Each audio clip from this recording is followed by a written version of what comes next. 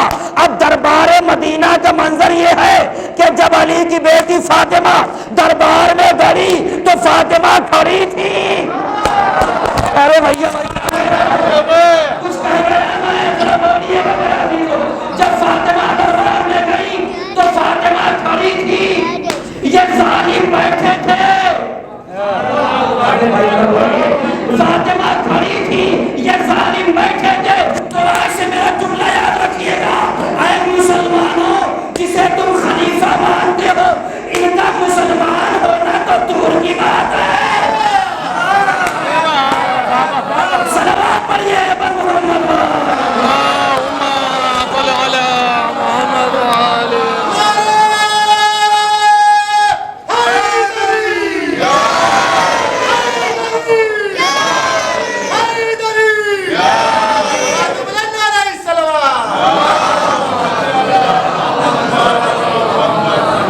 جس کے بچے ہوں گے علی کے بچوں جیسے۔ اچھا اچھا اچھا، ٹھیک ٹھیک ٹھیک، صلوات پڑھیے پر محمد والے۔ اب آپ غور فرمائیے، کس کے بچے ہوں گے علی کے بچوں جیسے؟ کس کا خاندان ہوگا علی کے خاندان جیسا؟ کس کا قبیلہ ہوگا علی کے قبیلہ جیسا؟ اما جب تم اس گھرانے کے بچوں کا مقابلہ دنیا نہیں کر سکتی تو اس گھرانے کے بڑوں کا مقابلہ دنیا کیا کرے گی؟ اور اتنا آپ یاد رکھیے گا کہ بچے اپنے عمل سے بہت کچھ واضح کر جاتے ہیں۔ بچے اپنے عمل سے بہت کچھ واضح کر جاتے ہیں. بچے ہوتے ہیں دیکھنے میں، لیکن ان کا عمل کبھی کبھی بہت بڑا بن جاتا ہے. میں کچھ کہنا چاہتا ہوں آپ کے سامنے میرے عزیزوں. مولا حسین علیہ السلام اگر اپنے نانا کی پشت پہ آ کے بیٹھ رہے ہیں تو صرف بچے ہونے کی حیثیت سے نہیں، امام ہونے کی حیثیت سے بیٹھ رہے ہیں. اور اگر نانا سجدے کو طول دے رہے ہیں جعفر بھائی تو خالی نانا ہونے کی حیثیت سے نہیں، رسول ہونے کی حیثیت سے. اور یہ خود رسالت، ماشاءاللہ ہمارے مولانا صاحب بیٹھے ہوئے تائید کریں گے میری، کہ خود رسالت کتنا بڑا عہدہ ہے، اس سے آپ سمجھ رہے ہیں؟ بہت بڑا عہدہ ہے. کا خالق، بولیے ذرا سا میرے ساتھ، آپ لوگ چپ کیوں ہو گئے؟ حق بات پہ تو بول ہی سکتے ہیں. سب کا خالق کون ہے؟ اللہ. یعنی اللہ خالق نبوت بھی ہے، اللہ خالق رسالت بھی ہے، اللہ خالق امامت بھی ہے، اللہ خالق خلافت بھی ہے، اور اللہ خالق ولایت بھی ہے. یہ سارے عہدے منصب کا خالق ہے خدا. لیکن کمال کی بات تو یہ ہے کہ اللہ نبی نہیں ہے مگر نبی بناتا ہے. میں کہیں لے کے جانا چاہتا ہوں آپ کو. اللہ نبی نہیں ہے بھائی مگر نبی بناتا ہے. اللہ رسول نہیں ہے مگر رسول بناتا ہے. اللہ خلیفہ نہیں ہے مگر خلیفہ بناتا ہے. اللہ امام نہیں ہے مگر امام بناتا ہے. کمال جاؤں ولایت کے کہ اللہ خود بھی ولی ہے اور ولی بناتا بھی ہے. جی ہیں، سلامت رہیں. یہ قرآن ہے میرے عزیزوں.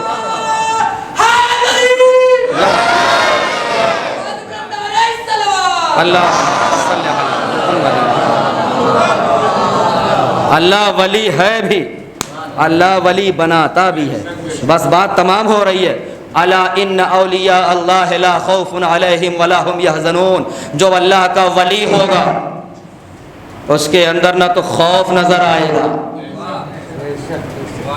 ولا هم يحزنون، نہ ان کے اندر حزن و ملال نظر آئے گا. کس کے اندر؟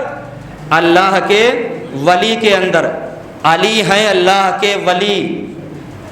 اب ذرا سا آیت کو ملائیے گا. جس کے اندر ولایت ہوگی اس کے اندر خوف نہیں، جس کے اندر ولایت ہوگی اس کے اندر حزن و ملال نہیں. اب کوئی ہم سے یہ نہ کہے کہ علی کی ولایت کی دلیل دو. اما میں یہاں سے علی کی ولایت ثابت کرتا ہوں کہ اس آیت کے نظریے سے علی کی ولایت کی سب سے بڑی دلیل یہ ہے کہ اگر علی میدان جنگ سے ڈرے تو ولی نہیں ہے، لیکن اگر میدان میں چلا جائے اور یہ کہے کہ ابو طالب کے لال علی کو کوئی خوف نہیں ہے موت سے، چاہے میں موت پر جا پڑوں یا موت مجھ پر آ پڑے. جزاک اللہ.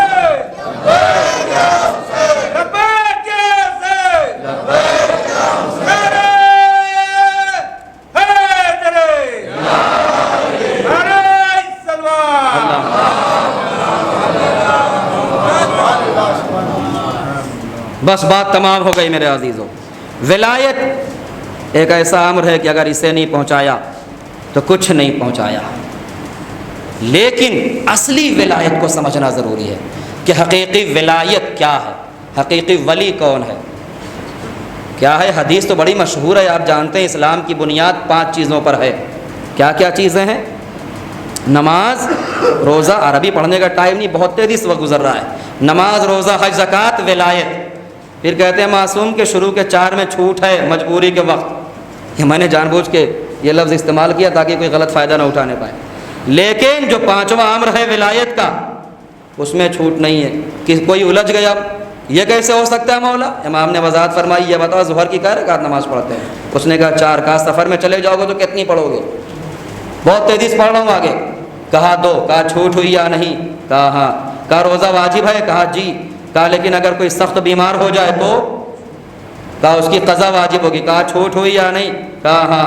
امام نے کہا اچھا 2 چیزیں ہو گئی، نماز، روزہ، حج بتاؤ واجب ہے یا نہیں؟ کہا واجب. کہا کس پر واجب ہے؟ قرآن سے پوچھو. وَلِلَّهِ عَلَى النَّاسِ حِجُّ الْبَيْتِ مَنِ اسْتَطَاعَ إِلَيْهِ سَبِيلًا. کہ اللہ کے لیے، اللہ کی راہ میں حج اس پر واجب ہے جو استطاعت رکھتا ہو مکے تک جانے کی، وہاں سے واپس آنے کی، گھر پہ فاقہ بھی نہ ہو. توجہ ہے، ایسے شخص پر حج واجب ہے. لیکن اگر کوئی غریب انسان ہے بھائی، مفلس انسان ہے، تو اس پہ حج واجب نہیں ہے. یہ ہے حج کی چھوٹ. اس کے بعد کیا ہے؟ زکوٰۃ. زکوٰۃ واجب ہے کتنی چیزوں پہ؟ 9. کب واجب ہے؟ کہا جب زکوٰۃ کے نصاب مکمل ہو جائیں۔ لیکن اگر کسی کے یہاں زکوٰۃ کے نصاب مکمل نہیں ہو رہے ہیں تو پھر زکوٰۃ واجب نہیں ہے۔ امام نے کہا ہم تمہیں یہی تو بتانا چاہتے ہیں کہ نماز 2 رکعت واجب ہے، مسافر ہو جاؤ گے تو قصر ہو جائے گی، روزہ واجب ہے، بیمار پڑ جاؤ تو چھوٹ ہو جائے گی، حج واجب ہے، غریب ہو جاؤ گے تو چھوٹ ہو جائے گی، زکوٰۃ واجب ہے، نصاب پورا نہیں ہے تو چھوٹ ہو جائے گی۔ لیکن ہمارے جد علی کی ولایت اتنی مضبوط شے ہے کہ امیر ہو تب بھی واجب ہے، غریب ہو تب بھی واجب ہے، مسافر ہو تب بھی واجب ہے، گھر پہ ہو تب بھی واجب ہے۔ ارے کمال تو یہ ہے جو قانون بالغ ہونے کے بعد لاگو ہو اسے شریعت کہتے ہیں، جو چیز ماں کے شکم سے واجب ہو جائے اسے علی کی ولایت۔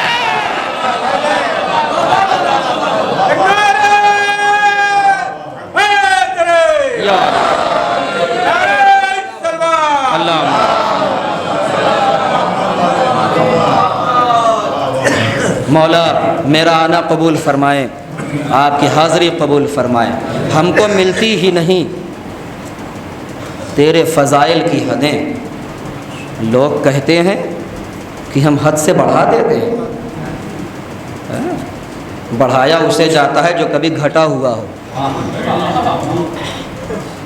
الحمدللہ الحمدللہ جس کے اندر کسی بھی طرح سے کوئی کمی نہیں نظر آتی، جس کے کردار میں کسی بھی اعتبار سے کوئی لچک نہیں نظر آتی، استغفر اللہ معاذ اللہ، اسے کیوں بڑھائیں گے ہم؟ علی تو علی ہے۔ ہماری دنیا میں بغض و حسد کا پہلا قانون یہ بن جاتا ہے، یہ چھوٹے چھوٹے بچے ہیں نا، ان سے پوچھ لیجیے آپ کا دل چاہے مجلس کے بعد پوچھیے گا، اگر کسی سے پہلا جھگڑا ہوتا ہے تو پہلا قدم اس کا یہ اٹھتا ہے کہ سیدھے نام بگاڑنے لگتے ہیں۔ میں کچھ کہنا چاہتا ہوں، سیدھے نام بگاڑتے ہیں، راجو واجو جی، تو اب نام بگاڑنا شروع، ارے اس نے ہم کو مار دیا تھا، اس نے ہم کو یہ کر دیا تھا، کہنا شروع فوراً۔ اب اس کے بعد ہوتا کیا ہے؟ مولا آپ کو سلامت رکھے، آپ سمجھ گئے پوری بات۔ اب اس کے بعد ہوتا کیا ہے کہ بات یہ آگے بڑھ جاتی ہے، لیکن ابتدا یہی سے ہوتی ہے بھائی کہ پہلے نام بگاڑنا شروع کر دیتے ہیں۔ اچھا اب دیکھیے ہم کو جو سکھایا گیا، جو پڑھا ہم نے، جو تعلیم حاصل کی الحمدللہ، وہ یہ ہے کہ کلمے کی 2 قسمیں ہیں، ایک کلمہ محمل ہے، ایک کلمہ مستعمل ہے۔ محمل کسے کہتے ہیں؟ وہ کلمہ جس کے کوئی معنی نہ ہو۔ مستعمل کسے کہتے ہیں؟ وہ لفظ جس کے کوئی نہ کوئی معنی ہو۔ جیسے ہم نے کہا مائک، یہ سامنے آپ کے رکھا ہوا ہے، ہم نے کہا ٹوپی، ہم نے کہا بریانی، ذہن میں تصور آ گیا یا نہیں آپ کے؟ ہم نے کہا روٹی بوٹی، ذہن میں تصور آیا یا نہیں؟ تو یہ ہے صاحب کیا؟ مستعمل، جس کے کوئی نہ کوئی معنی ہوتے ہیں، محمل کے کوئی معنی نہیں ہوتے، اسی لیے اسے تو محمل کہا جاتا ہے، اہمال سے بنا، اسی لیے اسے محمل کہا جاتا ہے، یعنی کہ وہ بیکار کا لفظ ہوتا ہے۔ مثال کے طور پر مائک وائک، مولانا مائک تو سمجھ میں آتا، وائک کیا ہے؟ رومال امال، رومال تو ہے، وہ امال کیا ہے؟ روٹی بوٹی، روٹی تو ہے صاحب، روٹی کیا ہے؟ انسان و انسان، انسان تو ہے، انسان کیا ہے؟ پتہ چلا کہ لفظ مستعمل کے معنی ہوتے ہیں، محمل بیکار کا لفظ ہوتا ہے، چاہے بولو تب بھی کوئی فائدہ نہیں، نہ بولو تب بھی کوئی بات نہیں۔ اے ابو طالب کے لال علی، تیری فضیلت پہ میں قربان جاؤں، اللہ نے تیرا نام علی بھی کتنا چن کے رکھا ہے کہ آگے آنے والے زمانے میں اگر کوئی علی سے بغض و حسد کر کے علی کو ولی بھی کہے گا،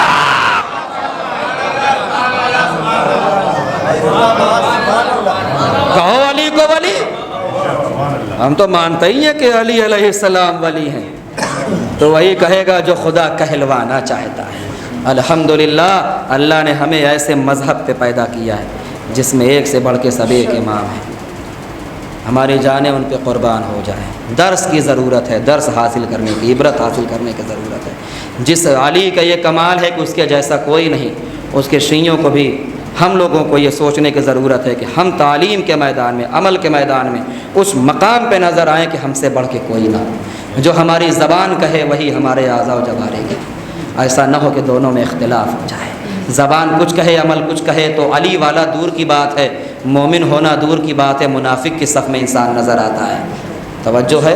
اور آپ دیکھیے میرے عزیزوں کہ اماموں نے یہی سب سکھانے کے لیے تو پوری زندگی بسر کی ہے، اور جس کی قدر کرنی چاہیے تھی، جس کو پہچاننا چاہیے تو لوگوں نے اسے نہیں پہچانا، لوگوں نے ان کی قدر نہیں کی۔ کسی ایک امام کی بات ہو تو ہم اتفاق اور حادثہ کہہ کے بات کو ٹال سکتے ہیں، لیکن ہر امام کے ساتھ حکومت نے یہی کیا، ہر امام کے ساتھ حکومت نے یہی کیا، کسی کو نہیں پہچانا، چاہے وہ ہمارا پہلا امام ہو، چاہے وہ ہمارا دوسرا امام ہو۔ کسی کو زہر دغا سے شہید کیا، کسی کو تلوار اور نیزے سے شہید کیا، لیکن ہاں اگر کسی کو زہر دیا گیا تو زہر کی تکلیف اس نے برداشت کی، کسی کے اوپر تلوار ماری گئی تو اس نے تلوار کی تکلیف برداشت کی۔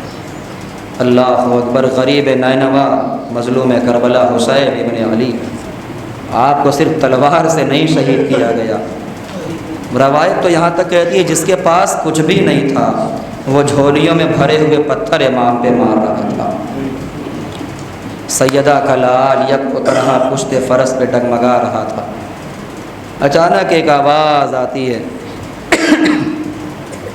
ایک آواز آتی ہے، جنگل سے آئی فاطمہ زہرا کی یہ صدا، امت نے مجھ کو لوٹ لیا واہ محمدہ، ہے یہ ظلم اور دو عالم کا مقتدا، اس وقت کون حق رفاقت کرے گا، 1900 زخم تنے چار چار پر، زینب نے کہا حسین تڑپتا ہے خاک پر، پردہ الٹ کے بنت علی نکلی ننگے سر، لرزا قدم خمیدہ کمر غرق خونجی گر، چاروں طرف پکارتی تھی سر کو پیٹ کر، اے کربلا بتا میرا ماں جایا ہے کدھر، اماں قدم اب اٹھتے نہیں دشنا کام کے، پہنچا تو لاش پر میرے بازو کو تھا۔ خدا آپ کو کوئی غم نہ دے سوائے غم مظلوم کربلا کے۔ عزاداروں میں ایک جملہ ضرور کہنا چاہوں گا کہ آج اجتماعی مجلس ہے تو اتنے لوگ شریک ہو گئے نا پرسہ دینے کے لیے، اتنے لوگ آئے ہیں نا وارث غم کو پرسہ دینے کے لیے، لیکن ہاں ذرا تصور کرو ہمارے یہاں جب کسی کا انتقال ہو جاتا ہے تو لوگ پرسہ دیتے ہیں، سر پہ ہاتھ رکھتے ہیں، کلیجے سے لگاتے ہیں، تسلی بخش جملہ کہتے ہیں، بڑی ڈھارس ہوتی ہے نا، بڑی تسلی ملتی ہے نا جب کوئی کسی کے سر پہ ہاتھ رکھتا ہے۔ لیکن کربلا میں ذرا آ کے دیکھیے پرسے کا ایک نیا انداز ہے، لوگوں کو پرسہ پیش کرنا چاہیے تھا لیکن کوئی سید سجاد کو تماچا مارتا ہے، کوئی تعزیہ نہ مارتا ہے۔ اللہ اکبر اللہ اکبر۔ بس عزادارو ایک روایت سنیے اور بات تمام ہو رہی ہے۔ یقیناً کربلا کا غم اگر نہ ہوتا تو ہمارے لیے برداشت کرنا مشکل ہوتا، کربلا کا غم اگر نہ ہوتا تو باپ کا بچھڑنا، بھائی کا مر جانا ہم کیسے برداشت کرتے، لیکن اکیلے حسین نے ایک بھری دوپہر میں بیٹے کا جنازہ اٹھا کے بتایا کہ دیکھو باپ بیٹے کے جنازے پہ کیسے صبر کرتا ہے، بھائی کا جنازہ اٹھا کے، بھائی کا جنازہ اٹھا کے بتایا، بھائی کی لاش پہ گریا کر کے علم اٹھا کے بتایا کہ دیکھو ایک بھائی دوسرے بھائی پہ کیسے گریا کرتا ہے۔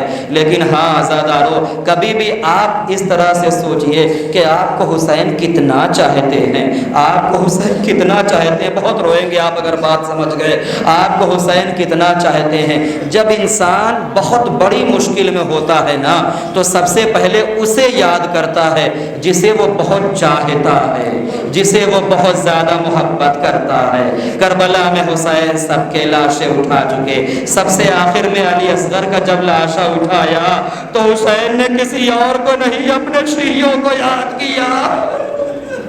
کتنا چاہتا ہے میرا مولا ہمیں، امام فرماتے ہیں لیتکم فی یوم عاشوراء جمیعا تنظرونی کیف استسقی لطفلی فابوا ان یرحمونی، میرے شیعوں کاش تم کربلا میں ہوتے تو دیکھتے میں اپنے 6 مہینے کے بچے کے لیے کیسے پانی مانگ۔ اجرکم اللہ جزاک اللہ۔ بازادارو رونے میں تکلف نہ کریں، مجلس تمام ہو رہی ہے۔ حسین ہمیں کتنا چاہتے ہیں نا، ذرا تصور کریے، ذرا تصور کریے، باپ کا انتقال ہوا، بیٹے موجود ہیں، بیٹوں نے مجلسوں کا انتظام کر دیا، بیٹوں نے مجلسوں کا انتظام کر دیا۔ ہر بیٹا چاہتا ہے اس کے باپ کا جنازہ بڑی شان و شوکت سے اٹھے، بڑے عزت و احترام سے اٹھے۔ 2 مصرے بڑے مرثیے کہیں، عباس مر گئے پیر انیس کہتے ہیں عباس مر گئے، علی اکبر جدا ہوا، ارے ہم سے کسی نے یہ بھی نہ پوچھا کہ کیا ہوا۔ سب سے چھوٹا لفظ ہے تعزیت کا کہ کیا ہوا تھا، کیسے انتقال ہوا تھا، یہی چیز تو سوچ کے میرا امام رو رہا تھا، کم سے کم یہ مسلمان یہ تو پوچھ لیتے، لیکن نہیں، پوری زندگی میرا مولا سجاد گریا کرتا رہا، میرا مولا سجاد گریا کرتا رہا۔ جب یہ لٹا ہوا قافلہ بازار کوفہ میں پہنچا تو لوگ آئے ہوئے تھے یہ دیکھنے کے لیے کہ کون تھا جس نے یزید کے خلاف خروج کیا تھا، معاذ اللہ، کون تھا جس نے یزید کے خلاف بغاوت کی تھی، پورا کوفہ سمٹا ہوا ہے۔ انہی میں حبیب ابن مظاہر کا نوجوان بیٹا بھی آیا ہوا ہے۔ ایک باپ کے اصالے ثواب کی مجلس بیٹوں نے منعقد کی ہے، اس لیے مجھے روایت پڑھنی پڑ رہی ہے۔ انہی میں حبیب ابن مظاہر کا نوجوان بیٹا بھی آیا ہوا تھا۔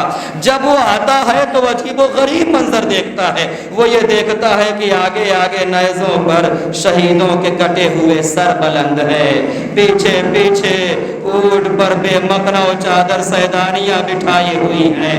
اس کے بعد اس نے ایک ایک سر کو دیکھنا شروع کیا، یہ کس شہید کا سر ہے، یہ کس شہید کا سر ہے، یہ کس شریف انسان کا سر ہے، یہ کون سا خوبرو شہید ہے۔ ایک ایک سر کو دیکھتا جا رہا تھا اور حیرت کرتا جا رہا تھا کہ یہ تو شکل سے بڑے شریف معلوم ہوتے ہیں، انہوں نے کب بغاوت کی ہوگی، انہوں نے کب خروج کیا ہوگا، اسی ظام میں تھا، اسی گمان میں تھا۔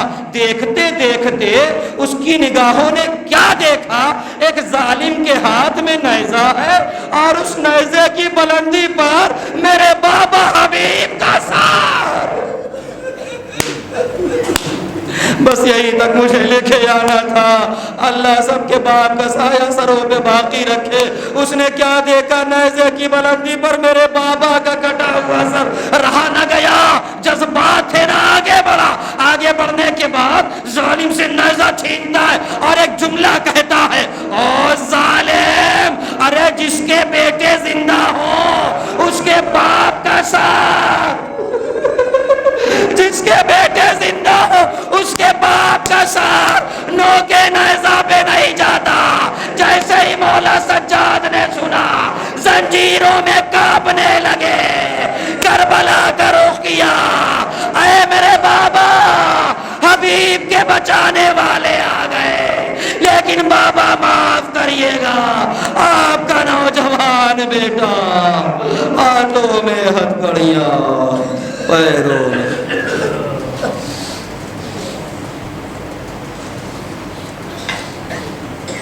انا للہ و انا الیہ راجعون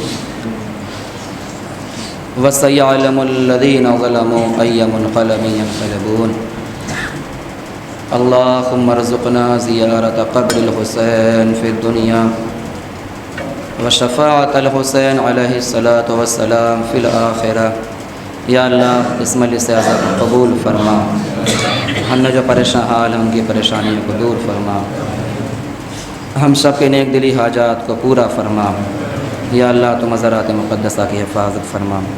یا اللہ اس مجلس کا ثواب مرحوم کی روح کو عطا فرما۔ یا اللہ تجھے واسطہ محمد والے محمد کا تمام ظالموں کو نیست و نابود فرما، مظلومین کی، فلسطین کی اور دیگر مظلوموں کی حمایت فرما۔ ہمارے پروردگار ہمارے ماں باپ کا سایہ ہمارے سروں پہ باقی رہے۔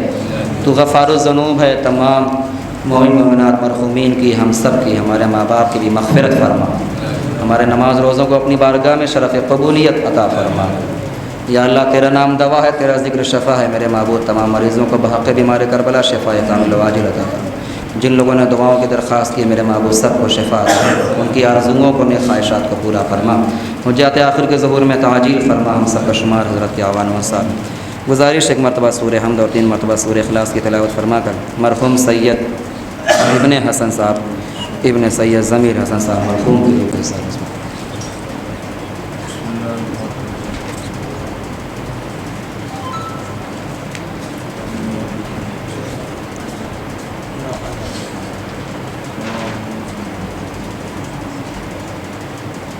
بسم اللہ الرحمن الرحیم۔ بسم اللہ الرحمن الرحیم۔